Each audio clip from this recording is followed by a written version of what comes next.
Cool. Gene, do you want to? Well, I'll tell you what. Maybe you have some stuff, or Kyle, or Jacqueline, Yeah. and I'll look up my links while you guys are doing that. Okay, cool. You want to start?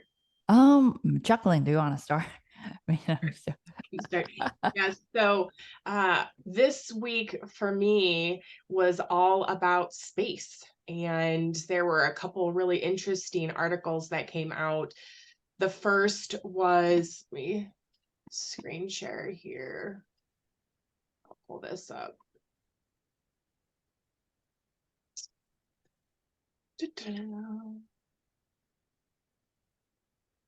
All right. Hello. Nope. So can you see that screen? Yes.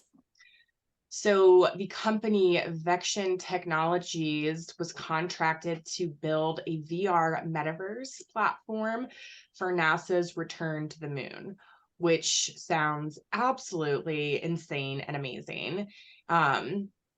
If anybody is interested in getting on the Vection Technologies train, they are actually a tradable company. So that's kind of cool. But they were contracted to create a virtual reality space station. So this sums it up pretty well. Lunar City, through its flagship project called Travel Space Real Time, will allow the public to reach space in real time and will rely on VR to achieve an immersive experience emulating an actual space journey ahead of NASA's return to the moon. And so the article goes on to say that they are going to be providing real-time data and sending it back. So not everybody is going to have access to that real-time data. It's the highest level is going to be accessible to universities and researchers, but they are going to make some of that available for the general public to get in on, especially when it comes to experiencing what's happening theoretically, both in the travel to the moon as well as in the lunar space station. So I was joking around and said that I might actually consider creating an avatar and checking on it more than 0 times in that metaverse, if the metaverse is actually on the moon with real moon data. That is amazing. That is one of the best use cases for a metaverse, like a true metaverse experience that I have come up against. And let's see. I was trying to double check and see which of I know it mentions a university that they're going to be working through. If you're interested, you can flip back through this article. But does anybody have anything to say about metaverses on the moon? I'm surprised. It says in this article that the company only has a market cap of like $87 million. Yeah, and we'll see what happens. That just seems really low, especially if NASA is funding them.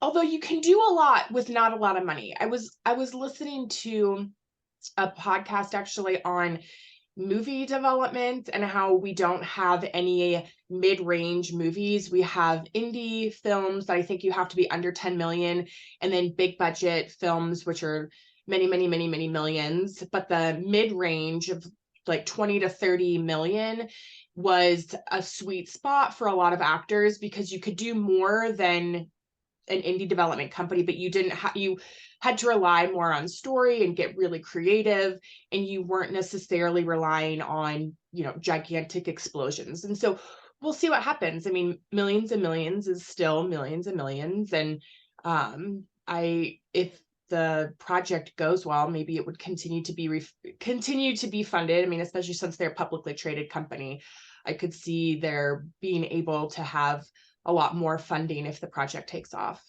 Yeah. Interesting. Yeah. How does this go? Like, for example, like what will be the experience looks like when people jump into the moon in VR? Is that are they going to scan the entire moon as a 3D model and everyone jump in and wear their VR headset and walk there? And since the gravity feeling will be different, maybe they need to bundle with some certain of device and lift everyone like gravity free or something, 1/6 of the gravity. I don't know the exact number, but yeah, it will be really interesting to be feeling like a real moon.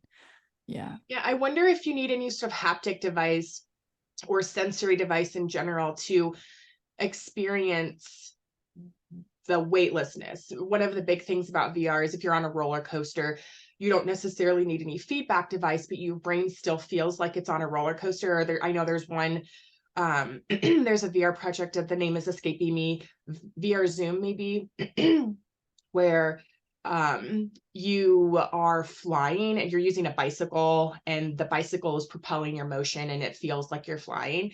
So I wonder if right now we really need any feedback to feel if our avatars are, you know, bouncing around on the moon in that very stereotypical, you know, like one giant leap for mankind. If, you know, we would need something like that, or if just that experience of popping around would be enough to feel interesting. We'll see what happens. And then the other one is also about the moon. Let me stop sharing real quick. Why can't I stop sharing? Oh, here it is. And then I'll pull this other one up.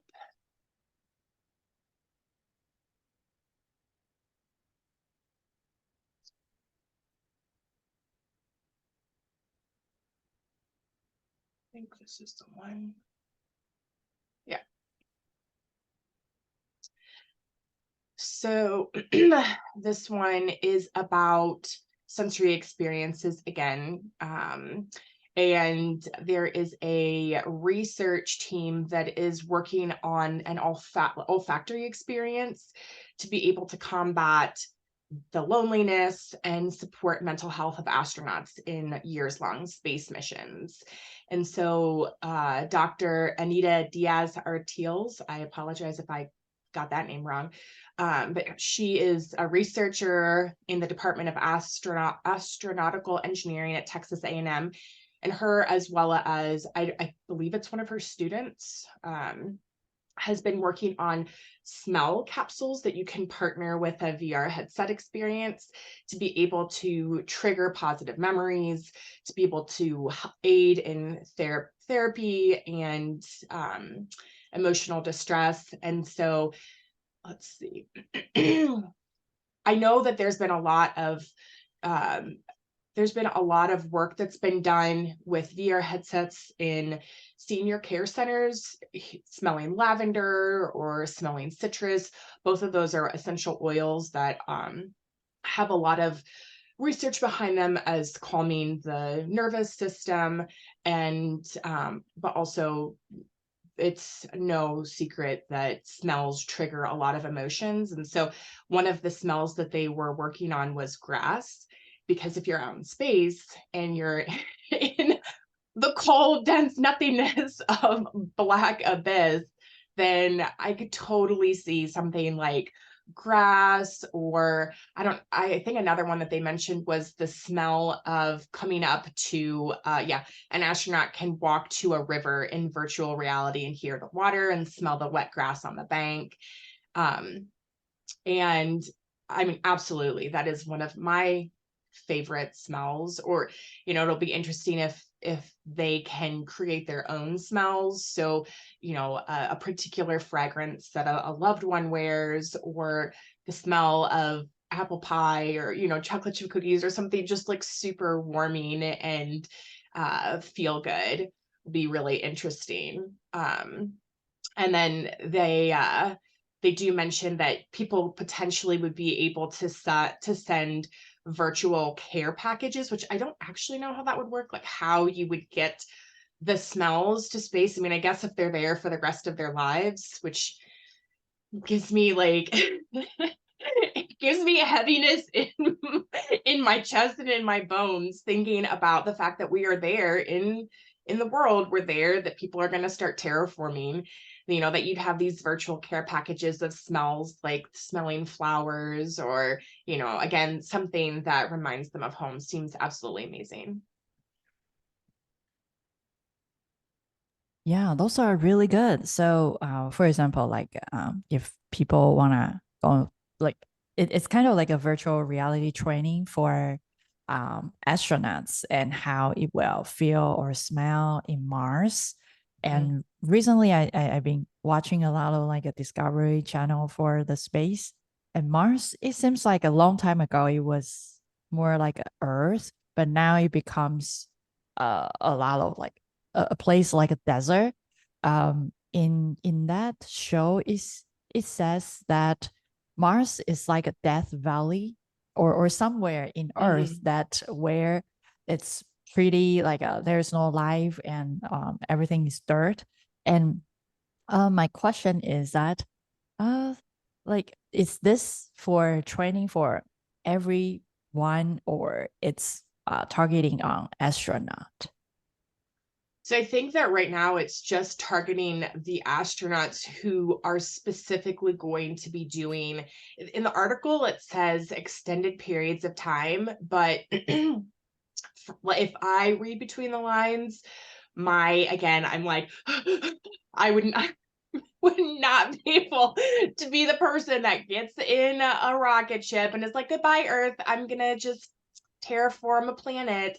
But that would be my guess, is that they're trying to figure out the missions that are, you're spending the rest of your life out on a new planet, and we're sending a group of elite men and women to make their babies out there if it's possible. And Martian, new yeah, Martian. Oh, and then they will be little Martians. They will officially be alien babies, which is yeah. crazy. If you are born there, even though you are a human, you should be Martian because Mhm. yeah, your With your Earth nationality citizenship, you can have dual citizenship, Martian and Earth citizenship.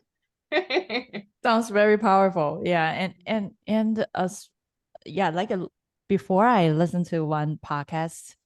It seems like there's a university they are study like the kind of like how to make human go there because when we travel to Mars it takes around 6 months just for traveling, right?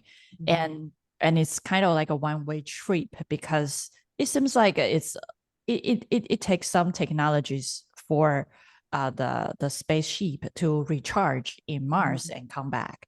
So some people think that yeah, the travel and also human inside space, it will harm our body as well. So Mhm. some people kind of do the research about freezing ourselves and then go Oh there. yeah. And according to the research, it seems like when people's body or embryo, I don't know, whatever got freezed, and it's reducing the aging. Hmm. For example, like we like every year we age, like there's a certain speed, but if we freeze ourselves and teleport to, yeah, and send ourselves to Mars, and it seems like the time will be elastic. So our entire body, if we unfroze ourselves, and we will age much slower. So So cool. it's interesting because before I was thinking about, wow, if it takes 6 months, then it will have a lot of opportunities to create a lot of entertainment when people are traveling. 6 months, there is nowhere you can go, right? And it just stuck in that ship. So maybe VR or some entertainment will be interesting. Just imagine you take an airplane to somewhere. Instead of 2 days, it's 6 months. 6 months. Oh gosh. Yeah. Feel that in your body for a second. six Yeah. months in an airplane. Yeah. Well, and I know that that same the the let's see, I don't know. Go back to her name.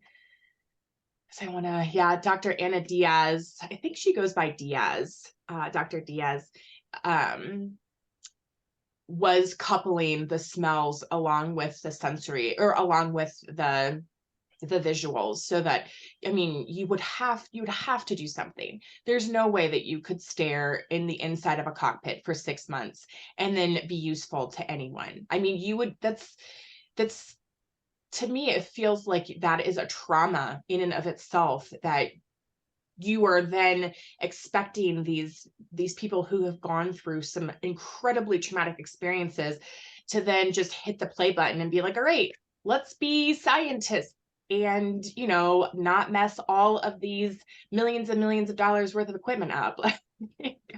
There's that whole component of, you know, it's not just that it's smelling lavender is good and it keeps you less stressed, but figuring out ways to truly keep people safe, like that. The weight of that type of trauma it's crazy, really crazy.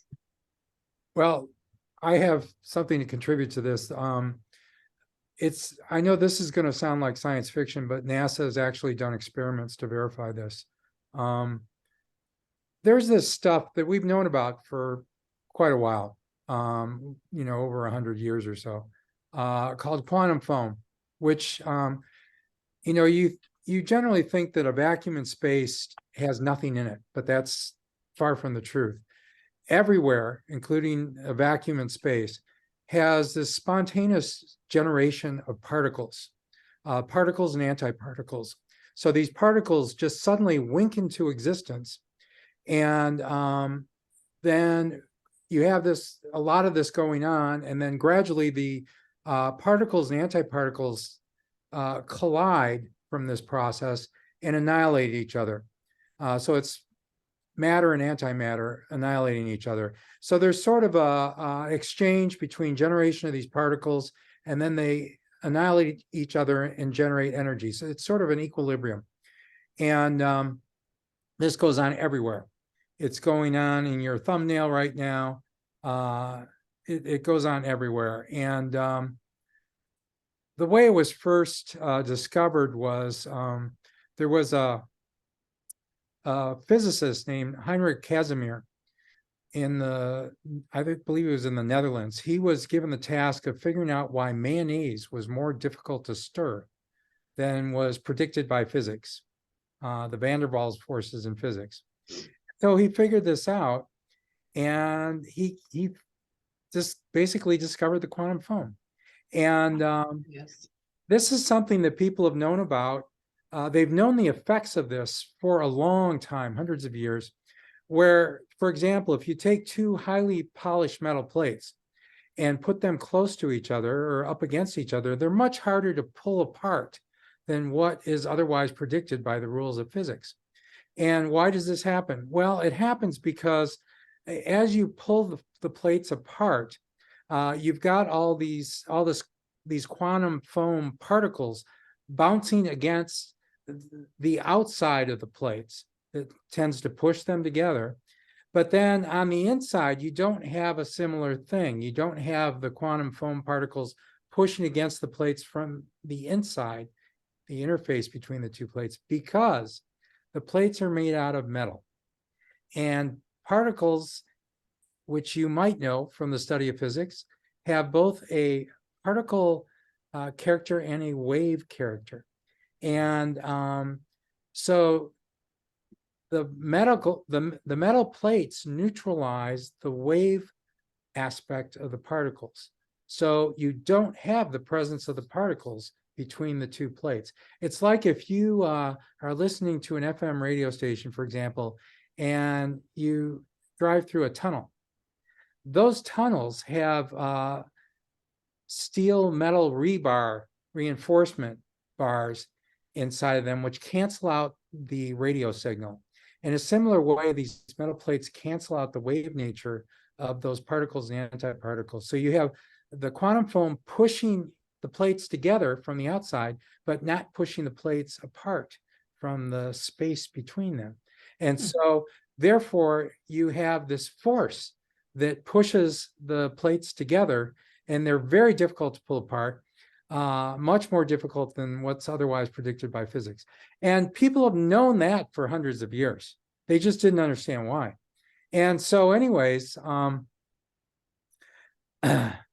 you have this quantum foam that's everywhere. And so NASA scientists did some experiments. And one experiment was they found that they could use this quantum foam as a means of propulsion. So if you have a nuclear reactor, small nuclear reactor inside your spacecraft, you can actually, instead of carrying all this rocket fuel with you, that's a propellant, and you know, a lot of the energy that you expend to get the rocket into space and so forth is to propel this rocket fuel that you're carrying along with you. But it turns out you don't have to have the rocket fuel, because you can use the quantum foam as a propellant. All you need is a nuclear reactor that's that feeds an electromagnetic field that spits out these particles as your propellant. So it's ejecting this mass behind the spacecraft, and that's propelling it along. So you no longer need the rocket fuel. All you need is that small nuclear reactor. So that's one huge advance. And so they're working on, you know, prototype stuff for this. They're trying to understand a lot of this stuff.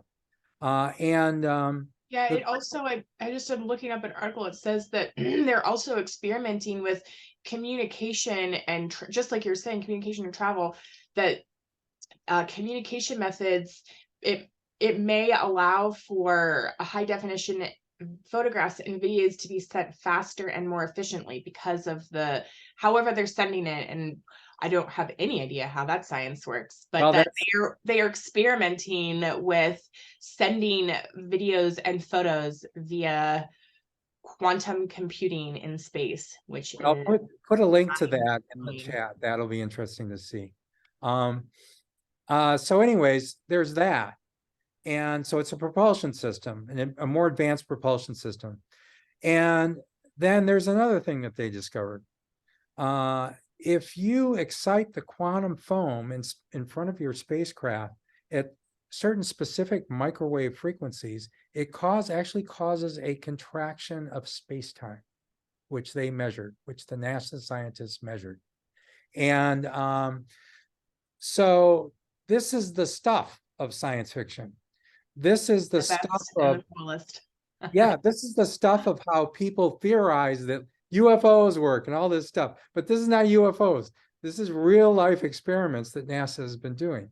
And other people have done similar experiments throughout the world.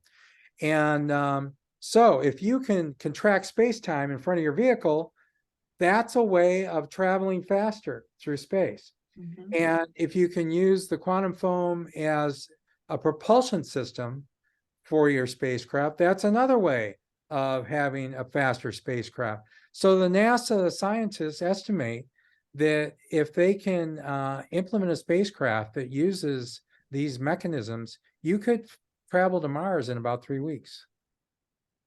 Mind blown alert. That's so cool. Yeah, I watched like a Michio Kaku's show. It's like a turn sci-fi movie into reality. For him, when he was trying to design the rocket to travel to the space, he mentioned that, yeah, something very similar to James' idea, that how can you carry that fuel and travel around? Yeah. It's impossible. Yeah. And the fuel will run out, right? So he came up with idea, which is doing, you know, the foil, something like a very very special made foil, and then into the sun or somewhere there's some energy and form like a plasma, something interested, like a very similar to what you described. So, yeah, and then make and then get the energy out of it and turn into energy, something like that. Yeah. Well, here's another one. I used to work at Hughes Research Labs in Malibu, in the mountains above Pepperdine University, and the guy in the office next door to me was named Robert L. Forward, and you would often see him at the various NASA space launches. Like, he would go to JPL. He always got invited to go to JPL, and you could always see him because he had these really bright, colorful vests that he wore. His wife made him a bunch of these vests. So he was a friend of mine. He was in the office next to me. And in fact, he invented the first gravity wave detector, which is in the Smithsonian now. And but he got a contract from the Air Force, not in his capacity at his research labs, but as an individual. They hired him to do a study to create, to design an antimatter propulsion system. Now, this is the same propulsion system that the Starship Enterprise uses in Star Trek. And so, fangirl moment. what's that? It's a fangirl moment. So anyways, he had this contract from the Air Force to design this antimatter propulsion system for spacecraft. And so he took like 6 months off, and he worked on this. He's, went home and worked on this. And he came back and he gave a talk on it. And it was just fascinating.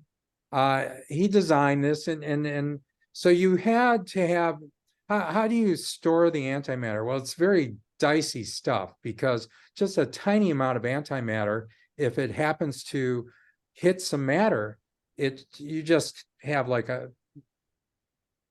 equivalent explosion of an atomic bomb with just a very small amount of antimatter. So you have to, how do you contain it? You can't just throw it in a bottle, because the walls of the bottle would be made out of glass, for example, and that's matter. So how do you contain it? Well, you have to use what's called a magnetic bottle. And what the magnetic bottle does is it has a vacuum inside, and it uses a magnetic field to suspend the antimatter so that it doesn't touch the walls. And I asked him, I said, this magnetic bottle requires electricity, right? And so let's say you've got it like plugged into the electricity in your spacecraft. You got to make sure nobody accidentally kicks that cord out of the outlet, or the janitor, there's a janitor on board. Right. What if it's like a moving forward with a vacuum? Oh no, flips the plug. yeah, like what Oh my if, gosh. for example, like the spaceship was, what if it's out of electricity? And Well, you got to have backup system after backup system. Make sure your magnetic bottle doesn't run out of electricity, because that's the end of everything for you if that happens. Absolutely. And so anyways, his design was, he had like this big curved like shield, and you'd have the matter reaction, and it generates a lot of gamma rays and stuff like that. And so anyways, it forms a propulsion system, and it moves the spacecraft along. So therefore, that's another instance where you don't need to carry a bunch of propellant with you. And so he was one of the world's greatest experts in antimatter, and he wrote science fiction books and all this stuff. And I would have discussions about physics with him, and he's a great guy. And unfortunately, he died some years back. But what was his name again? Robert L. Forward. I want to read some of his books. That would be oh yeah, he's got amazing. a book. How do you spell the last name? L-E-L forward, like move forward? Yeah, F-O-R-W-A-R-D. Diane, could you hand me Bob Forward's book? Yeah. Well, yeah, this is one of his books. It's not a science fiction book. See if I can get it in front of the camera. Bob L. Pure matter. Okay. If I don't know if you can. Yeah, darn. Bring it back just a little bit. I'll put it on my chest. Yeah. Okay. And this is about antimatter. He was one of the world's biggest experts on antimatter, which is why he got the contract with the Air Force. And sort of a fascinating book. In some of Dominique's classes, I was building a quantum foam simulator, and I never got a chance to finish it, but maybe I'll get back to it someday. It was pretty cool. Yeah. I was like, yeah, because before I was doing like a Unity tutorials, and I remember in like one of it, Squid Game. Yeah. that thing, and I think Jim was very creative and turn it into a quantum something. I think if you give Jim a pencil and a paperclip, he does like physics version of MacGyver, where he's gonna Yeah, turn it MacGyver, into yeah. something ridiculous and amazing. Very Well, interesting. so anyways, very interesting book, very interesting stuff. But I had something else regarding the terraforming of Mars. And so let's see. Can I screen share right now? Yes, yes, please. Okay. So let me set. I love our topics. Every time when we talk about little things, we always can link to space, which is cool. Yeah. Which is super relevant, since that's where humanity is going. We might as well be talking about it. Yeah. Yeah, we're talking about VR applications with the astronauts and all this stuff. So I'm going to share this article.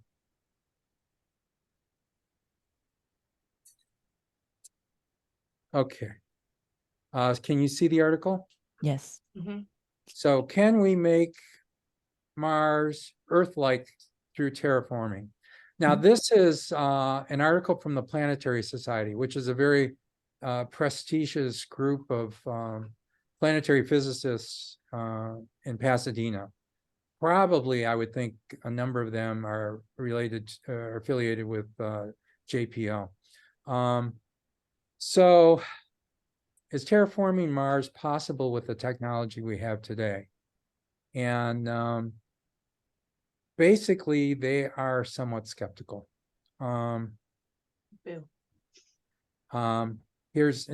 a little video they have. Terraforming Mars, spoiler, it won't work. One of the problems is that the Earth has a protective magnetic field, sort of a protective bubble. And the sun is constantly spewing out these dangerous charged particles. It's part of the solar wind. And without our magnetic bubble around the Earth, it would just blow our atmosphere away and we would die. And plus, we would be subject to the radiation of the solar wind. And so that's, in fact, this is one of the things that you have to watch out for when you have a mission to Mars is, and this is something they have to watch out for on the space station as well. When you have like a solar flare, it emits a bunch of radiation and it can hit the Earth and it can knock out our satellites. And, you know, there have been times when it's caused all kinds of problems on Earth. But you have to worry about that when you're traveling to Mars. And one of the ways that they would try to shield themselves is to use a lot of water as a shield. It turns out if you use like a lead shield or something, that makes things even worse because the radiation hits the lead shield, and then that in turn causes a bunch of radiation to be emitted from the lead. And so it makes it even worse than the original radiation. So lead shielding isn't going to help you. Plus that's heavy, but water, you need water on your mission. So you can use water as a shield and that helps. Let's see if I can start this video. I don't know how much of it I can play. I don't know how long it is. I don't remember. The concept of terraforming means to transform the conditions of an entire planet to make them habitable like Earth. About 4 billion years ago, Mars actually had lakes of liquid water and possibly flowing rivers. Combined with a thick atmosphere, a magnetic field to protect against radiation, and a variety of organic molecules, Mars had favorable conditions to form and support life as we know it. But it probably didn't remain habitable for long. The magnetic field was lost sometime between 3 to 4 billion years ago, which allowed the solar wind to strip away most of the planet's atmosphere and surface water, turning Mars into the cold desert we see now. Today, the atmosphere on Mars is far too thin and cold to support liquid water on its surface. With atmospheric pressure that is less than 1% of Earth's, any surface water would quickly evaporate or freeze. So could we reverse nature's effects and transform Mars back into a habitable planet? Here's what it could take and why it's unlikely it'll happen. First, the liquid water. In order for water to remain liquid on a planet, the atmospheric pressure needs to be just right. Some people have suggested that by exploding nuclear bombs over the polar caps on Mars, the heat would vaporize the frozen carbon dioxide and create greenhouse gases that would increase the atmospheric pressure and warm the planet. In theory, this would melt the water ice that we see on the surface of Mars, creating liquid water. Aside from the ethical issues of nuking another planet, this plan would only be a temporary one. To get the atmospheric pressure high enough to sustain the water's liquid form, you'd need to vaporize an extremely large amount of frozen carbon dioxide. Even if we mined Mars's entire surface for carbon dioxide, the atmospheric pressure would still not be nearly enough to sustain liquid water. Another alternative would be to artificially introduce gases that could trap heat even better than carbon dioxide. These kinds of gases are short-lived, though, so the process would need to be done repeatedly to keep Mars warm. And besides, it would be extremely costly to bring large amounts of these gases all the way to Mars. Water aside, we Earthlings still can't breathe on Mars. Getting oxygen into the atmosphere would be a crucial part of the terraforming. So anyways, One idea is to pull out the it goes on. So this article, it's a great article. So if you go to planetary.org, let's see, I'll put the URL in the chat.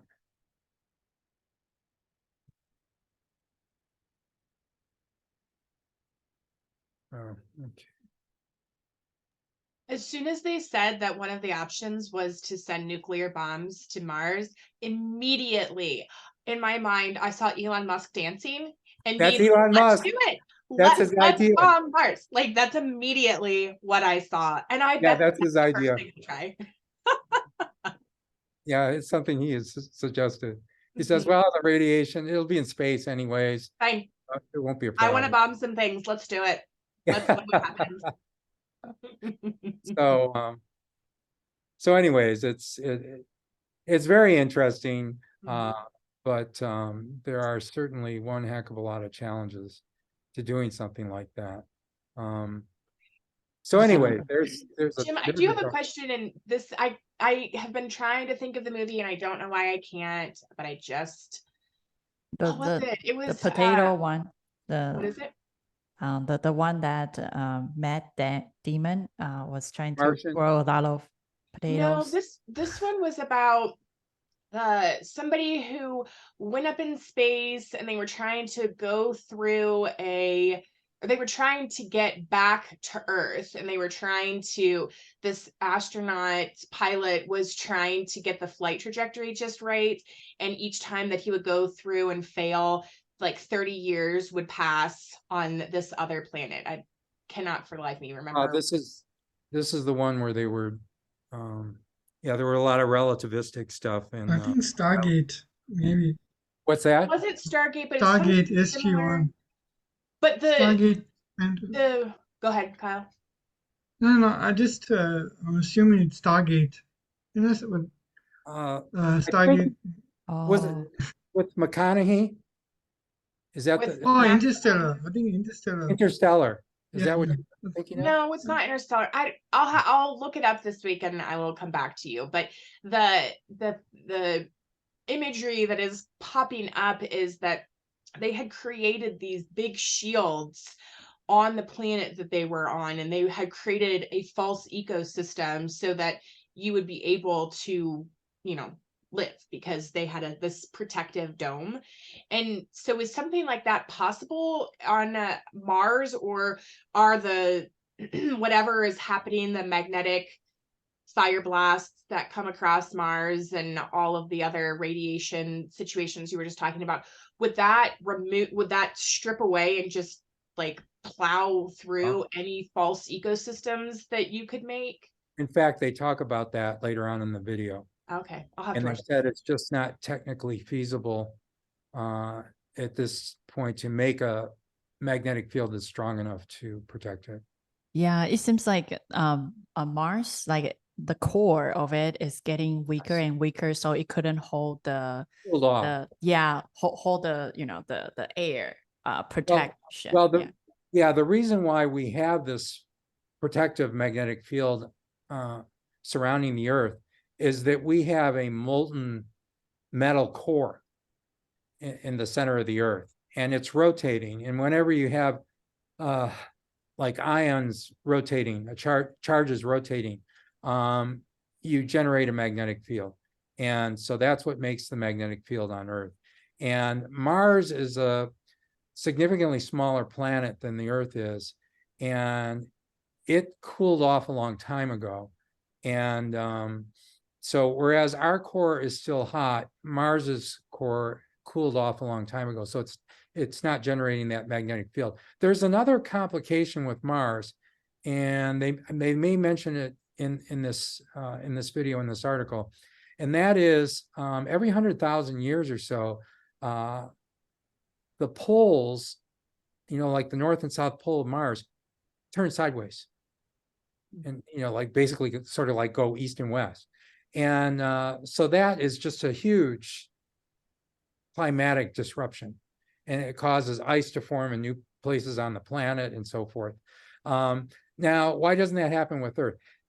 The reason it doesn't happen with Earth is because of our moon. It turns out our moon stabilizes our axis of rotation, and so we don't have problems with that. We do have some wobble, but it's not very severe wobble at all. Isn't our Earth, or isn't our core cooling? I thought I just read an article that said that there were scientists who had been monitoring it since maybe the 70s, and they're theorizing now that potentially our core could be cooling, which would mean that we would be suffering the same fate as. Yeah, I think we will fall into destiny, either like a Venus or Mars. Well, it has to cool eventually, right? Yeah. But I don't think you and I have to worry about that. No, A few billions later. Yeah, and so how, glad that we don't live forever. So glad. but there we is probably another- will live forever though, because some companies inventing something that can rejuvenate human beings. So maybe. I'm not signing up for it. There is a good with phenomenon. temporariness of my life and how much meaning it brings. Life is so fleeting, but Mhm. there is another effect that may affect us in our life regarding the Earth's magnetic field, and that is the Earth's magnetic field flips over. So right now, whereas your compass points north, your compass says the north is pointing north, and the north part of the compass is pointing north. When the Earth's magnetic field flips over, the north part of your compass is going to be pointing south. That's weird. And this happens, it looks like we may be approaching a flip sometime soon. They're not exactly certain, but you start to see a degradation of the magnetic field, a temporary degradation, and it looks like we're just before this happens, and it looks like we're starting to see that. And the Earth's magnetic field is not as perfect as you might think. It has various aberrations in it and holes in it and so forth. And in fact, one of them is near the area of the Bermuda Triangle. So that may explain No one is surprised. Yeah, that may explain some of the weird stuff that goes down there. People are flying in their planes. They say all of a sudden the compass doesn't work anymore. Well, that's exactly what would happen if you're having a problem with the magnetic field. So, so anyways, we may experience something like that, and they've seen that throughout geological history. They can see that, like when you have volcanic activity, as the rocks cool, they record the direction of the magnetic field, the reverse magnetic field, as they're cooling. And as a set of rocks are cooling, one after the other, they can see that change in the magnetic field. So it might happen. When it happens, it might happen fairly quickly. So anyways, that's something possibly to look forward to. So could something like that happen in space, so that your friend's antimatter system would just suddenly stop working? Like, could something disrupt the magnetic suspension in an antimatter chamber that would cause the polarity to reverse, and then all of a sudden all of the antimatter would just be flung into the ship and everyone dies? if they're in space, then they're not subject to the Earth's magnetic field so much. But The sun has its own magnetic field. Right. I mean, not the Earth, but just is it possible that some magnetic something would happen? Like, I would think, is there enough magnetic activity in space that that's something that you'd have to be mindful of? I imagine there are always cases where that could happen, but I don't know if it would be very likely. Probably the magnetic field in your bottle is significantly stronger than the ambient magnetic field from the sun, I would think. But this magnetic field of the sun, like the magnetic field on the Earth being a protective bubble, the magnetic field of the sun actually protects us from gamma rays to a certain extent that are coming from other parts in the universe. So, so anyways, it's very interesting stuff. Yeah, yeah. I remember a long time ago I watched some I don't know documentary. It says like maybe we can use some I don't know some interesting mirrors, reflection mirrors, so to shoot fly on the space and like a super giant mirror. Solar sail, yeah. In fact, Bob reflect. Ford and I were going to work on something like this. There was a group that was building a solar sail. For whatever reason, I didn't get involved in it. I think he was involved in it though. And the idea was that they could piggyback on some space flight and send up their solar sail, and the sunlight would actually propel it along. I don't remember if they actually got it up into space or not. I think they might have. I'd have to dig up the information on that, but I think he was involved in it. I remember him saying they were like folding the sail in a parking lot somewhere, getting it ready. Obviously Walmart, because no one asks questions there. Yeah, you can wash your car in the Walmart parking lot. Yeah, and one of the thoughts is that my thinking is that why not? Because yesterday I was watching like another episode. It talks about hot Jupiter, which in other kind of like a solar system, there's like something called hot Jupiters that will orbit closer to their sun, right? And our Jupiter, for some reason, it's like orbiting far away, so that's why we won't get interrupted. Because a lot of hot Jupiters, when they orbit, they will kick a lot of original planet outside of their orbit. So what I was thinking about, what if we can make Venice or other, other planet full of CO2 or some, gas like types of a really hot planet, if we can make them run out of their orbit and collision with Mars, and maybe there will be a new cool newborn planet, and there will be combination of a lot of Well, that's interesting. CO2. In fact, there's a it's quite possible that there was a comet that hit Jupiter, I don't know, a couple decades ago, and it made big like holes in the atmosphere that were the size of the Earth. So if you get a large, look at the comet that hit the Earth 65 million years ago, that basically caused the dinosaurs to go extinct. That sort of reworked the planet to a certain extent. If you get a large enough asteroid hitting a planet, it can certainly do all kinds of things with the core. So that's interesting. And I suppose you could steer around asteroids to a certain extent. I mean, it would require one heck of a lot of planning and so forth, but yeah, just make all the asteroid attack. And if you screw up, and it accidentally hits the Earth, then wow, then we destroy ourselves, which we are doing right now, right? So just ever so slightly faster, you know.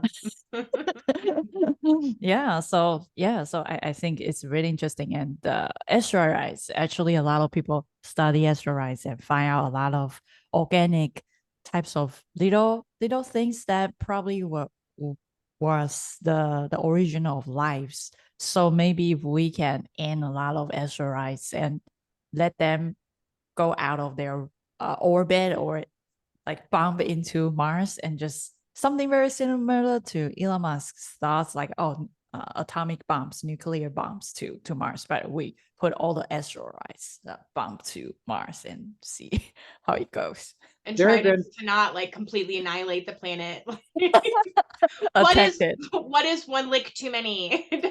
Maybe the reason why Earth got attacked by a lot of asteroids long time ago was alien planet, right? Who knows? Well, one problem that you run into is if you do something like that and modify Mars by throwing asteroids at, then the changes that occur take like millions of years. Oh, that's true.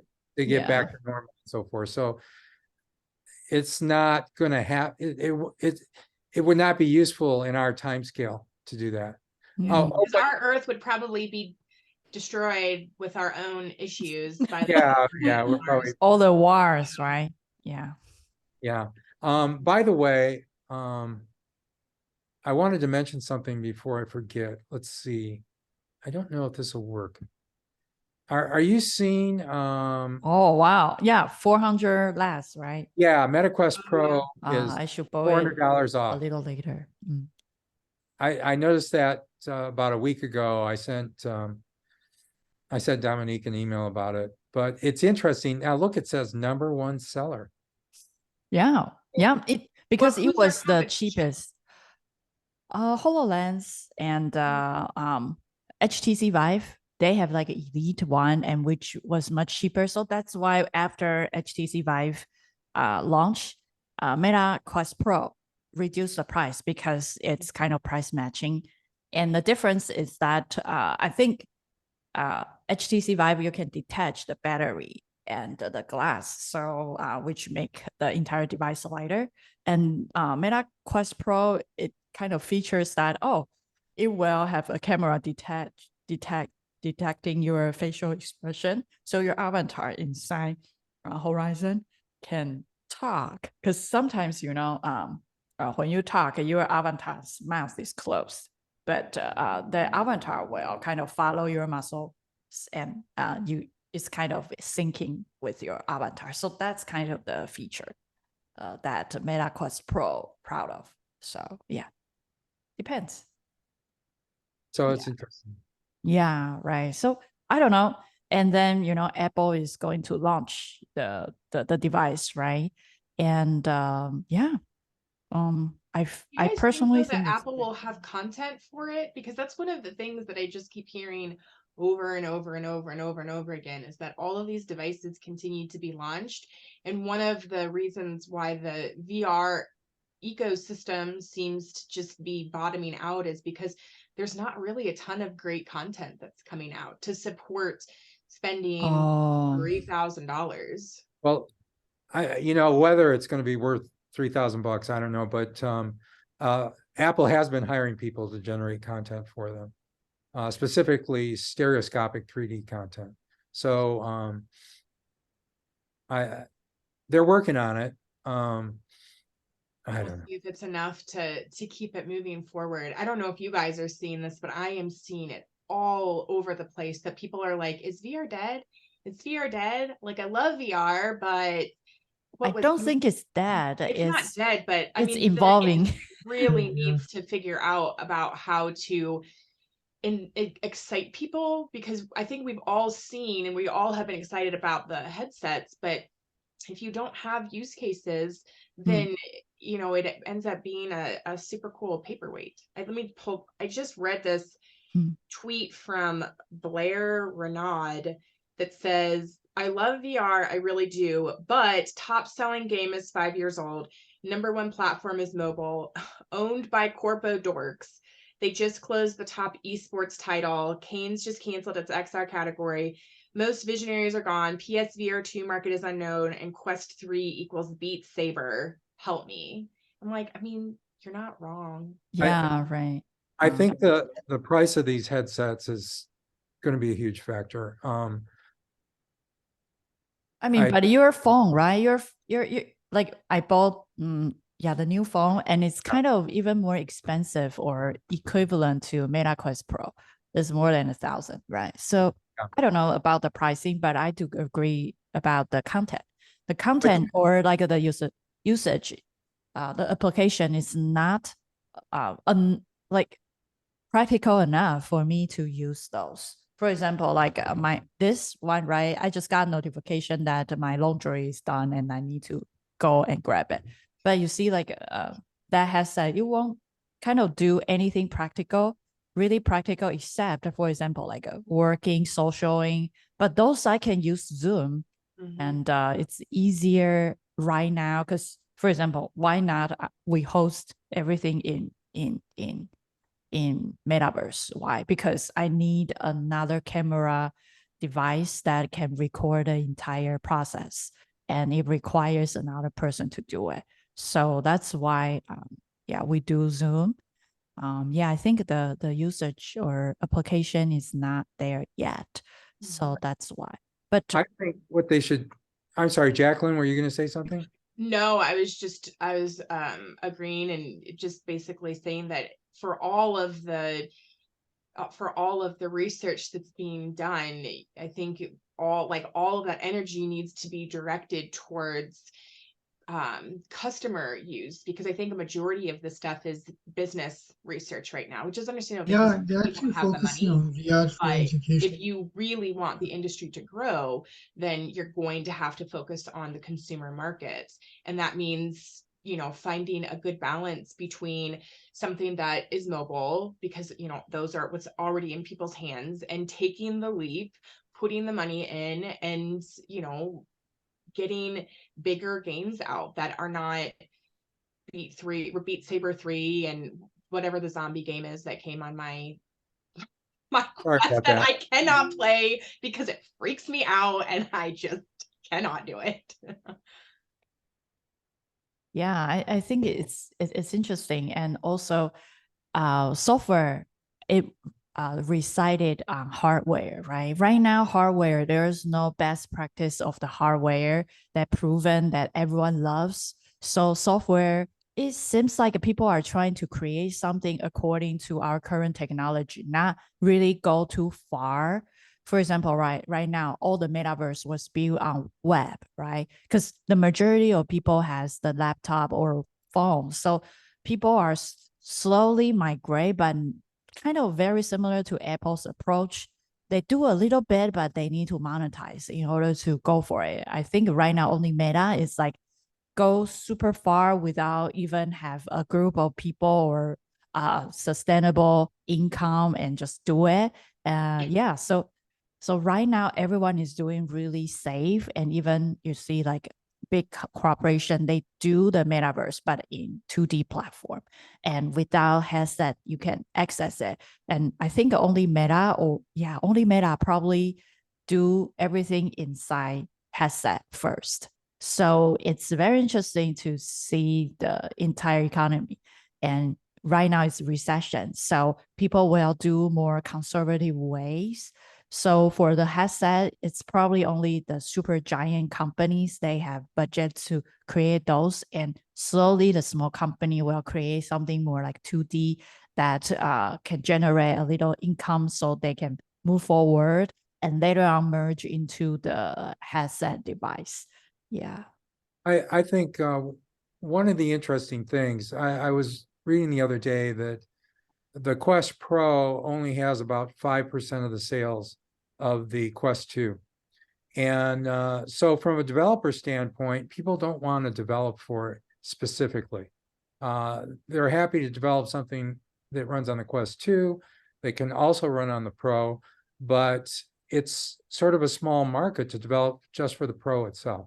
Yeah, I think they share the same UI, same system. So if you launch on Quest 2, target on it, you can open on Meta Quest Pro. Yeah. but Meta Quest Pro has some certain features, for example, passing through, but Quest 2 can do the passing through, or yeah. So it's kind of the same, but Meta Quest Pro can detect your facial expression. And Quest 3 upcoming might have cooler features. Yeah, and Apple, yeah. Apple people still, and because Apple has been known for its hardware. So when Apple launch its headset, it will change the entire consumer behavior as well. And you see the phone, there's no way to go except the camera, right? Every time when Apple updates their new phone or announce their new phone, it's always emphasize the processor and the camera. So phone becomes the new camera, and the new upcoming wearable device will be the new phone. Yeah. I mean, that's what they're hoping, at least, that they can rock the market and create a more standardized thing, whatever that technology is, that then we all adapt to. Yeah, I think we need to adapt to, because yeah, you see Somebody AI, adapt right? to somebody. That's the thing. Yeah, AI. It seems like I saw the content generation. ChatGPT can actually create a show or create a game on its own. They can kind of write a script and create. I saw on my LinkedIn feed, ChatGPT is kind of doing a science field. Like they are trying to generate some random script and inside 3D spaces and have random characters speak something and kind of optimize it. So in the future, maybe we watch something that computer generate. I don't know. It's just very scary. And I also saw another post talks about like it says our job won't be replaced by AI, but will be replaced by people who use AI. So how can we, 100%. yeah, how can we kind of use AI or that types of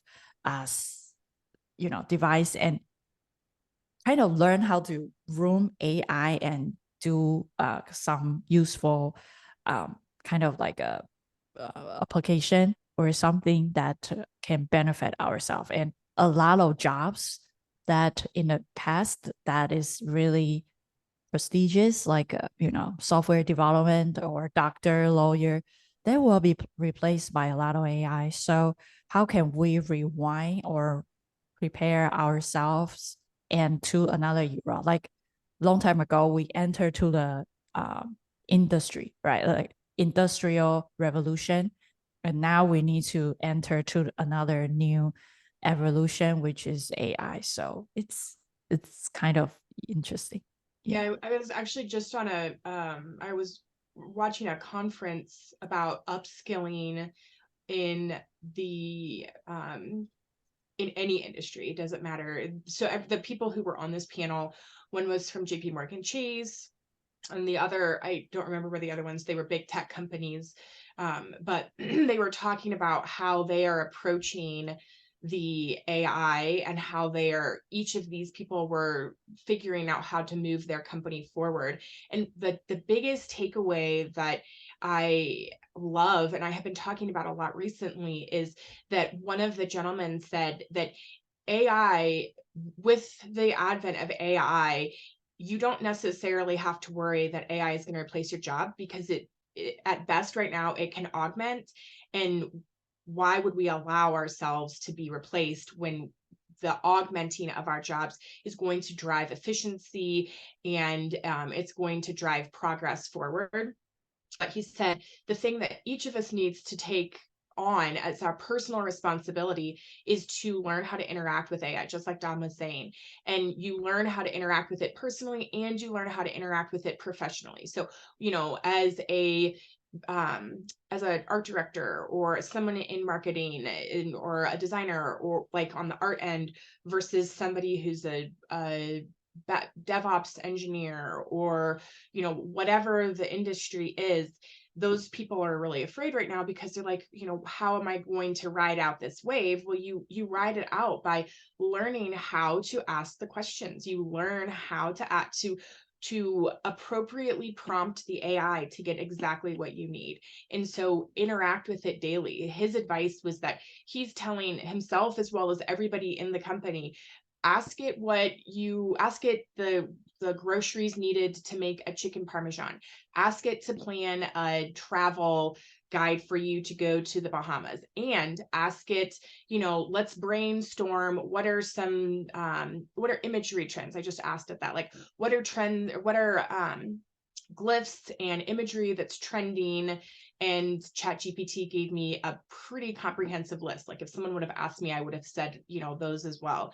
And that way you really can understand where do I begin and where does AI begin? And then where can we help one another so that I am, again, working faster, working more efficient, and creating something that's bigger than just what I can do.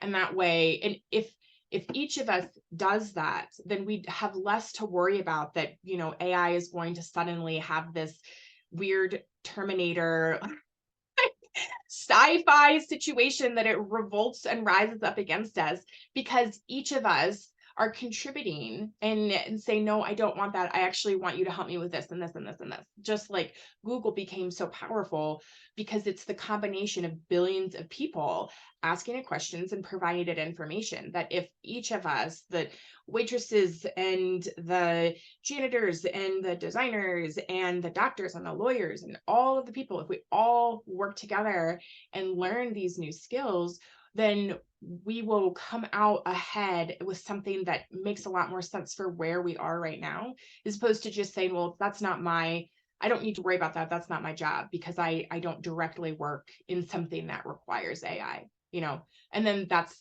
like you were saying that my voice doesn't matter in the future, if that makes sense.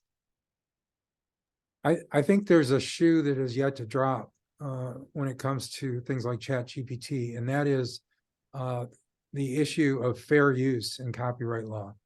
And there have been some cases that have hit the courts. I know there's one about it giving you snippets of code, for example, that you may not have the legal right to use. So anyways, I think as time goes on, we're going to start to see cases hit the courts that may have an impact on this.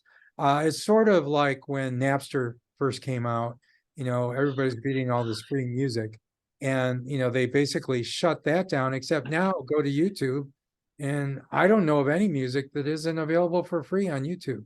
Mm-hmm. So anyways, I think there's probably going to be some action there, and that may affect some of this, and it may affect how companies implement some of this stuff. But what if the entire civilization, we involve that there is no copyright? Because you can get everything inspired by, there's no special things in this under the sun, right? There's nothing fresh under the sun. So what if AI becomes our daily life, and then we generate stuff and a lot of things, because copyright or, a lot of legal stuff just came out probably 100 years ago, right? Or 200 years ago, like super long time ago, a lot of masters' work, they are not even being copyrighted, right?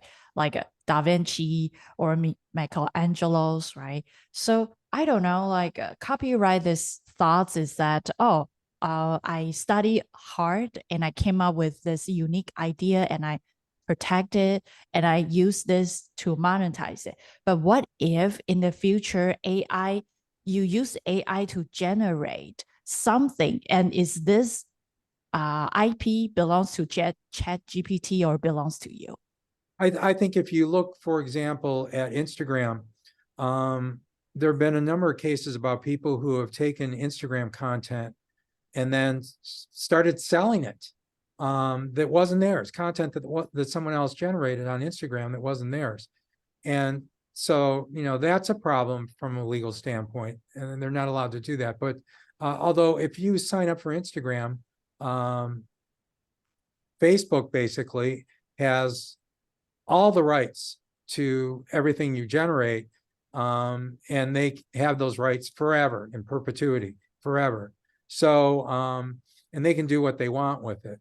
So, but that's not exclusive. They don't have exclusive rights in your work. There's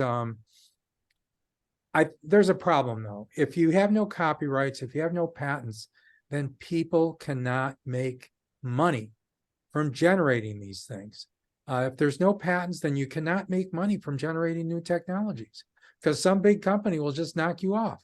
And therefore there's no incentive, because you can't make a living doing this stuff.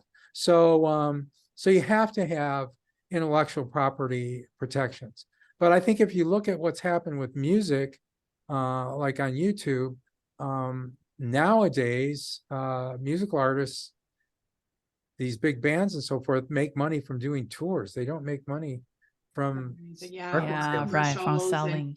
partnerships that they endorsements, I guess is the right word. Now they get Well- some ad revenue from YouTube, I guess, but I don't know how much.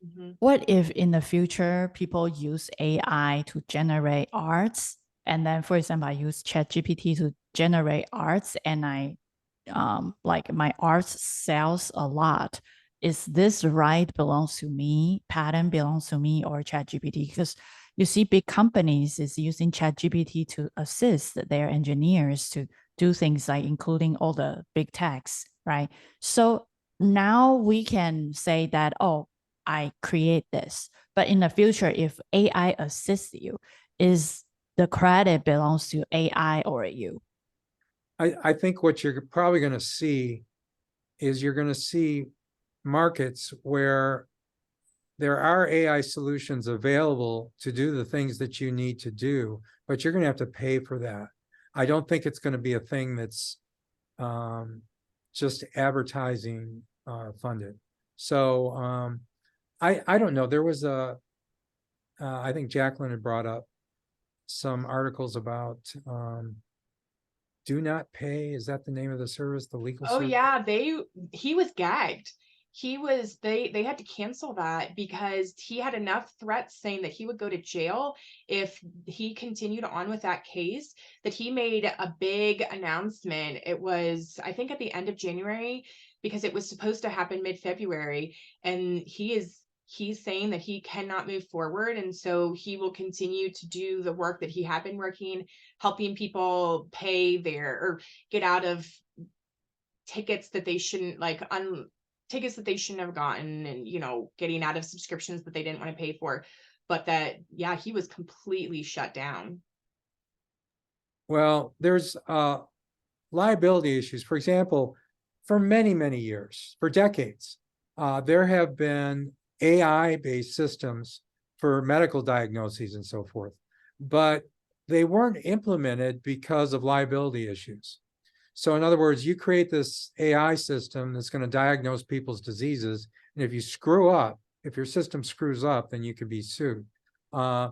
Just like Tesla is being sued for car accidents with their self-driving system. So that has been a big factor.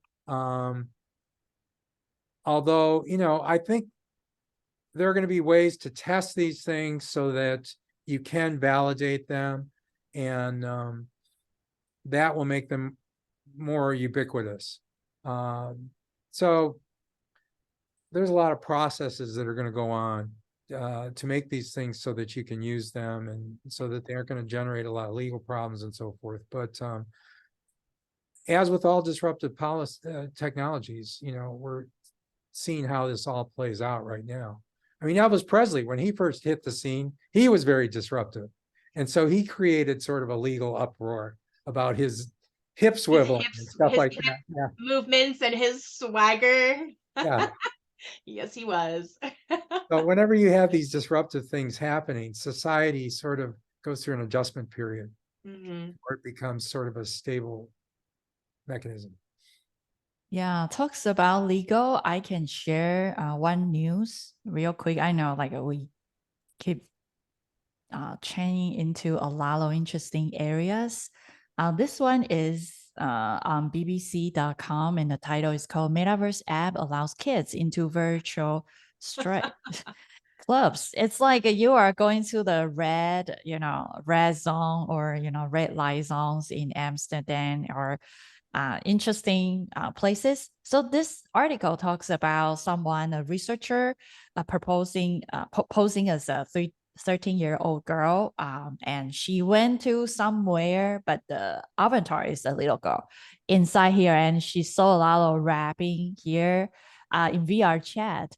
So it's yeah, and she was like, so see a lot of sex toys on the table, and you see like this, even though it says like, oh, this is a dangerous zone, right? But VR chat is where all the kids are in VR. And I saw some videos inside that there are, because it's all anonymous, and the avatars, you can bring anything. Like I saw like Winnie the Pooh and all the interesting enemy types of avatar. You can bring your own avatar in, and tons of kids, and sometimes if you see like YouTube, and you can see a lot of adults and using motion capture suit and trying to manipulate their entire avatars, and you can see like some behaviors that might not appropriate for a little kid. And yeah, so this researchers kind of went into, and she said adults play ground for that VR chat instead of kids, but it's full of kids, right? So uh, it will be sometimes some rooms where you might see in the red light district in Amsterdam, or more likely the Soho part at night for kids. So she was worried about there are not a lot of moderations inside those places. And kids, you see like a group of men surrounding them both and joked about raping them. So like since there's no regulations and it's anonymous, and anonymous is kind of one way for people to start acting bad, because nobody will catch you, right? It's anonymous. So some part of humans that scary part will be released. So yeah, so it's interesting to see this types of awareness start being raised since there is no regulations here. So what do you think about the regulations there? Because in real world, even though we have regulations, there are still some crimes over here and there.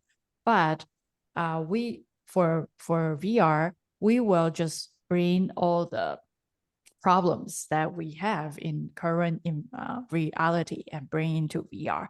And how can we even regulate this? The new generation will pretty much live on these types of internet and interact with people. And how can a parent, you know, like help protecting children of the future internet?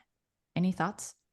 I thought that Mark Zuckerberg said that everything in the metaverse was going to be clean, and that they weren't going to allow anything like this. I don't know. Well, that might be their metaverse, but anybody can make a metaverse. Yeah, yeah. I don't know. I don't know how you have a viable age enforcement. I mean, you'd have to do some. I mean, it's good that these types of research articles are surfacing so that regulation can quickly come before it gets even more mainstream than it already is. So amazing job, researcher. I don't know your name, but congratulations.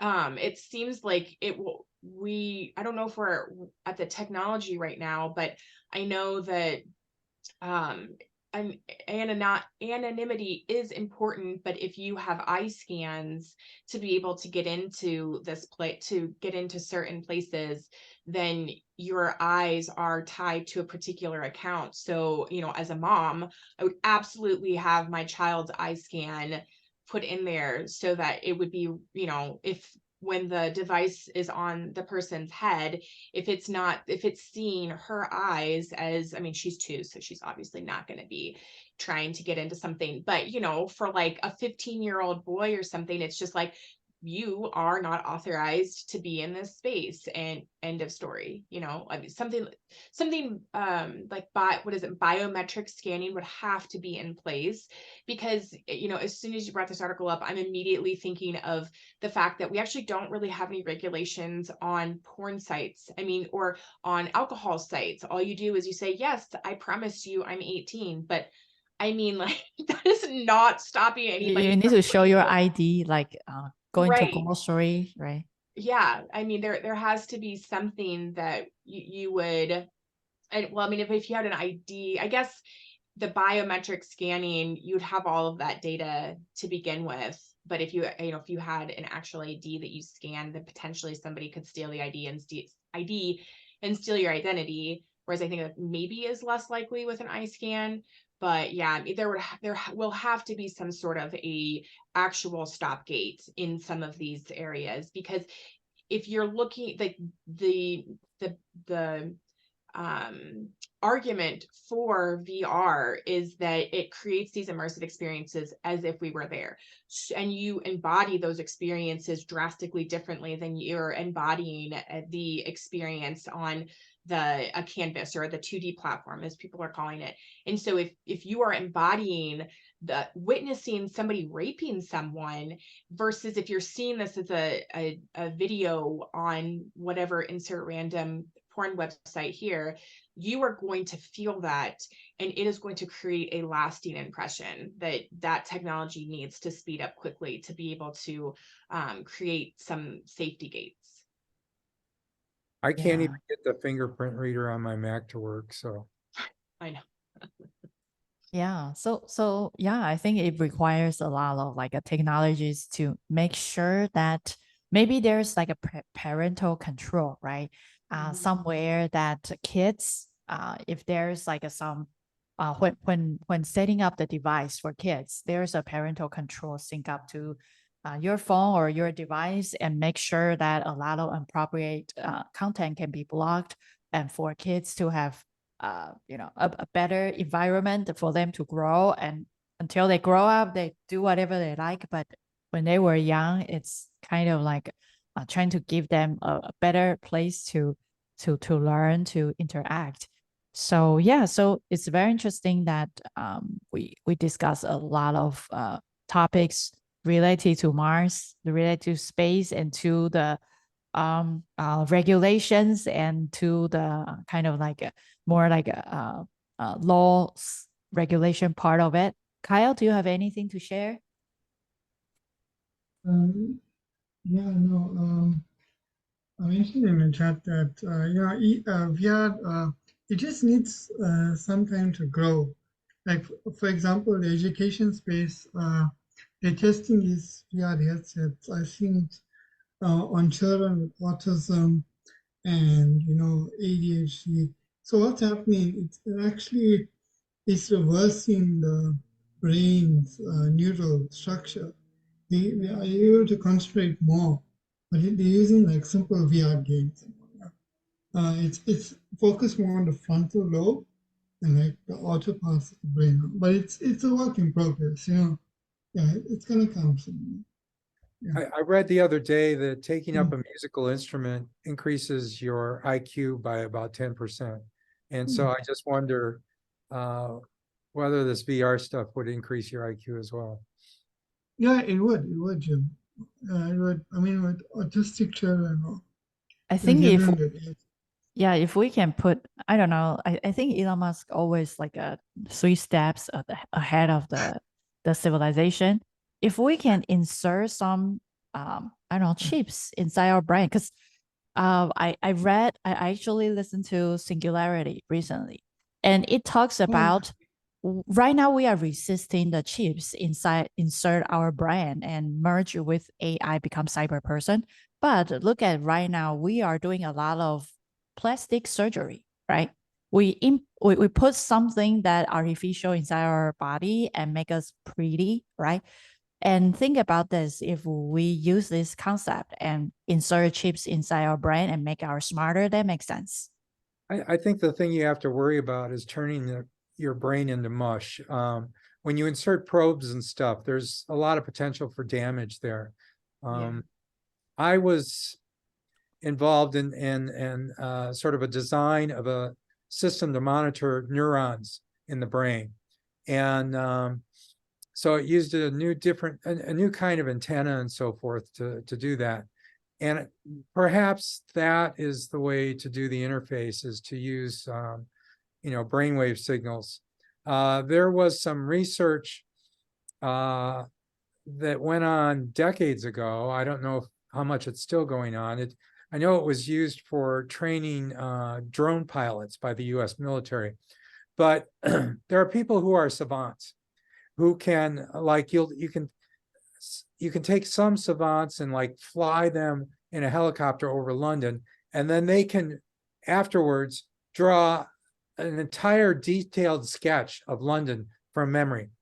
And it's because they don't have the normal focus of attention mechanism that most people have. You or I generally, when we're seeing something like that, there might be some little things that interest us and we focus on those, the things that seem most important to us. Whereas savants can lack that focus of attention mechanism. So they record everything, they take in everything. And so there was a way to put sort of a helmet on your head that would sort of like microwave your brain and turn off that focus system temporarily so that you would be able to absorb all this information. And they were doing that with drone pilots for the US military, and they found that it improved their performance significantly. Now, one of the researchers who was a big advocate of this and who was doing this, I noticed in the documentaries, the science documentaries that he was in over the years, he gradually developed like a tic. And absolutely. I yeah. mean, if that's like a tick or like a third arm growing, or Yeah. like, come on. So that scares me a little bit. Introducing electromagnetic fields, especially large electromagnetic fields, into your brain sort of bothers me a little bit. I mean, it was successful. It did what he was trying to do, and he would do it to himself. And all of a sudden he had these savant-like capabilities that would last for a while. They were temporary. But I don't know if I would want to be. I'm not signing up for that either. I'm not signing up to go to space. I'm not signing up to microwave my brain. I'm good on that. I'll sign up for some other things, but no. What if we scan ourselves, right? We scan ourselves and create another virtual ourselves inside cyber. Like, and when we do things, and it kind of maybe make our digital twins combine with AI. Eventually, maybe we'll be able to do that. Like this brain scanning stuff that I was helping out with. If you were able to expand that system, and what it comes down to, what's important is to monitor large populations of neurons all at once. And if you can do that, and if you know the locations of those neurons, then you can sort of start to reconstruct the brain, because now you have a map of the brain activity and to some extent the synaptic connections and so forth. And you could start to simulate that. Another area that I think is very interesting that may lead to something like this is, our DNA is the blueprint of us. You can build a human based on that DNA. Yeah. Okay. 3D print, right? 3D print. Well, it has all the instructions. And so the problem is we can't understand all those instructions. We can clone somebody, but we can't understand all those instructions so that we understand how all the systems work. But there's been a lot of progress made recently. In fact, there was an AI system that was able to determine the structure of all the proteins in the human body. And that was a big hurdle, is understanding these proteins, because that gives you a lot of hints as to understanding the chemistry, the biochemistry that goes on. And so if you can link the DNA to the biochemistry that goes on and the proteins that are generated, then that's starting to tell you how everything works in your body. And if you can, we got the blueprints, they're just sitting there. If you can figure out how to decode that connection, then, I mean, there are going to be tremendous leaps in medical technology and in simulating humans, creating new artificial intelligence systems that are based on the structure of the human brain, all kinds of stuff.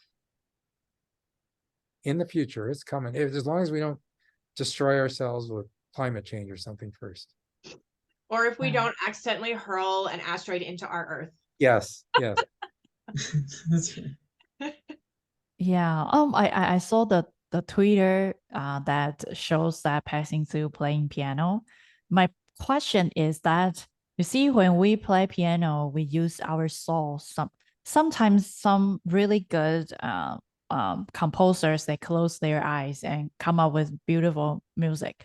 But when you play something like game like it's just you need to hit the notes. It's kind of not following the kind of making yourself it's just like oh, I see this hit to this finger and I need to press this instead of oh the core, the theories, the entire feelings. Like I don't know, it's gamifying is interesting, it's kind of motivation, but somehow if we focus on that for music, I don't know, like if you get a higher score doesn't mean you play good piano. It I, just I, means you hit the higher score. I think that's very interesting. I do 3D photography, and I'm a big fan of Queen. And Brian May, the lead guitarist of Queen, he does 3D photography. So we occasionally intersect, and I've met him before. But I had a little project that I was doing where I was trying to I got you can buy basically a synthesizer that recreates his guitar, the sound of his guitar. And so I got that, and I was taking various I like classical music as well. I was taking various classical music pieces and trying to have his guitar perform them. And so it was pretty interesting. And in the process, I was getting sheet music from the web. There's a lot of free sheet music that's available. But one of the things that I noticed, and I know I've heard this before, is that if you just play the sheet music, it sounds very mechanical and very dull. But, real musicians have a way of accentuating things and changing the timing a little bit that makes it much more interesting. And that's one of these things like what you're talking about is you can play it mechanically, but there's something that the human adds that Yeah.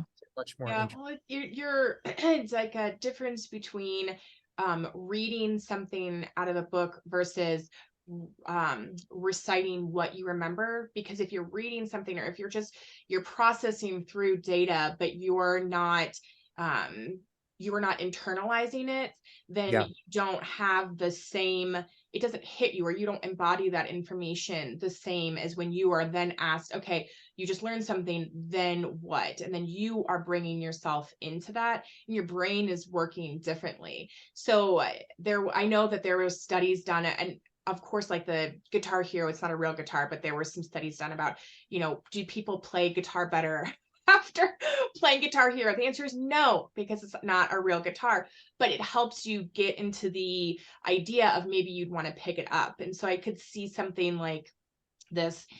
Dom, do you want to screen share that? Oh yeah. So, since we're all talking about it now, I could see something like this being a cool tool to get somebody into the idea of playing piano and familiarizing themselves with that almost like rote memorization of how your fingers are meant to move, and the idea of quickly smoothing your hands across in different areas. But no, I agree that you're not really playing until you're looking at the music and you're not being spoon-fed the answer. You have to think of the answer, because when you're thinking of the answer, your brain is lighting up differently than when you're given the answer.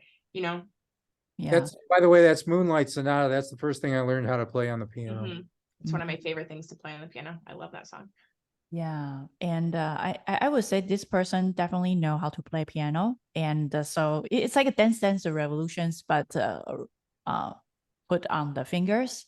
Yeah, I do think that, for example, like just learn it, the skills that would definitely helps. But if you want to move to advanced, maybe yeah, some basic theories may helps, or some types of other training, traditional training might help? Because for You also- example, yeah.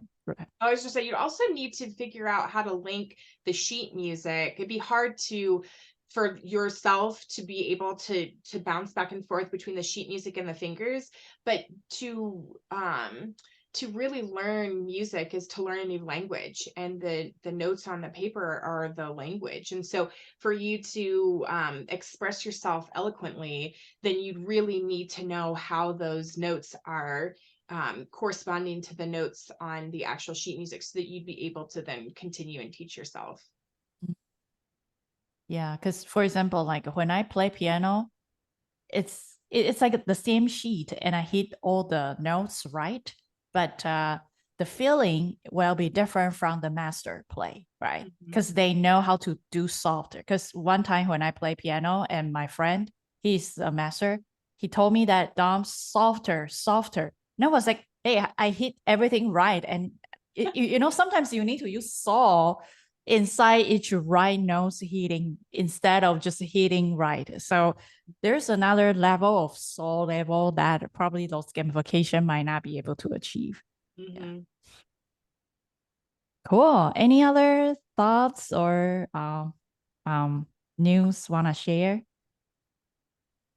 Cool. Awesome. Yeah. And I will see everyone next week. Good sharing, by the way. And I'm really looking forward to every Saturday's our meeting. It's very interesting to see a lot of interesting shares. Okay. So see you guys next week. And yeah, Jim, maybe we can sync the description to, I don't know. Yeah, LinkedIn or email. Okay. Yeah. Bye-bye. Okay, thanks everyone. Okay, have a good weekend, everyone.